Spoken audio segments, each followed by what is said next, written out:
Hi everyone, welcome to my new video. আজকে আমি আপনাদের সাথে শেয়ার করতে যাচ্ছি কাঁঠালের কেক। প্রথমে 2টি ডিম নিয়ে নিলাম, এখন নিয়ে নিব চিনি। আমি সবসময় সবগুলো উপকরণ একসাথেই মিক্সড করি বা ব্লেন্ড করি, যাই বলেন। এখন নিয়ে নেব বেকিং সোডা, তারপর দিয়ে দেব বেকিং পাউডার।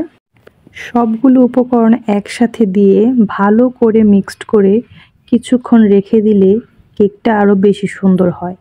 খুব সুন্দর করে বুঝিয়ে বলতে পারি না, তাই ক্ষমা সুন্দর দৃষ্টিতে দেখবেন। এখন দিয়ে দিচ্ছি লবণ, স্বাদ মতো লবণ। আপনারা আপনাদের স্বাদ মতো লবণ নিয়ে নেবেন। সবাইকে তো আর আমার হাতে কেক খাওয়ানোর সৌভাগ্য হয়নি, তাই যারা যারা খেয়েছেন তারা অবশ্যই কমেন্ট করে জানাবেন।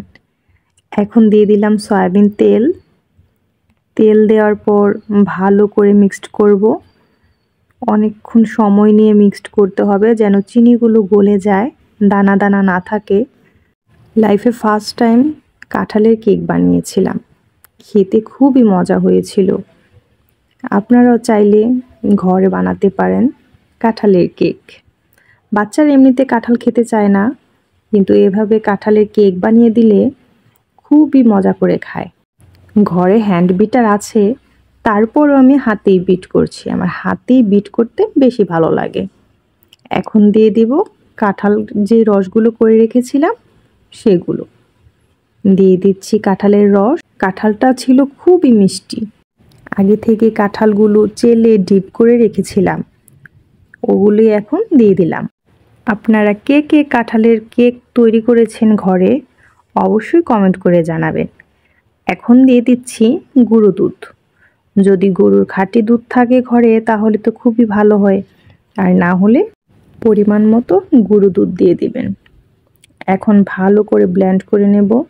তারপর আবার ব্লেন্ড করা শেষ হয়ে গেছে, এখন দিয়ে দিচ্ছি ময়দা। আপনারও পরিমাণ মতো ময়দা নিয়ে তারপর সেগুলো সবগুলো উপকরণ একসাথে খুব ভালো করে মিক্সড করতে হবে। আমিও সবগুলো উপকরণ একসাথে খুব ভালো করে মিক্সড করে নিয়েছি। এই হচ্ছে আমার উপকরণগুলি একসাথে মিক্সড করার পর এরকম একটা ক্রিমি ক্রিমি ভাব এসেছে। এখন আমি ঢেলে নেব, একটি পাত্রে ঢেলে নেব, যেটাতে আমি কেক তৈরি করব সেই পাত্রে ঢেলে নেব। আমি কিন্তু কেকটি কোনো ওভেনে তৈরি করিনি, ডিরেক্টলি গ্যাসের চুলোতেই তৈরি করেছি। এই হচ্ছে আমার কেক। কেমন হয়েছে দেখতে অবশ্যই আপনারা জানাতে পারেন কমেন্ট করে। সবাই ধৈর্য সহকারে আমার ভিডিওটি দেখার জন্য অনেক অনেক ধন্যবাদ।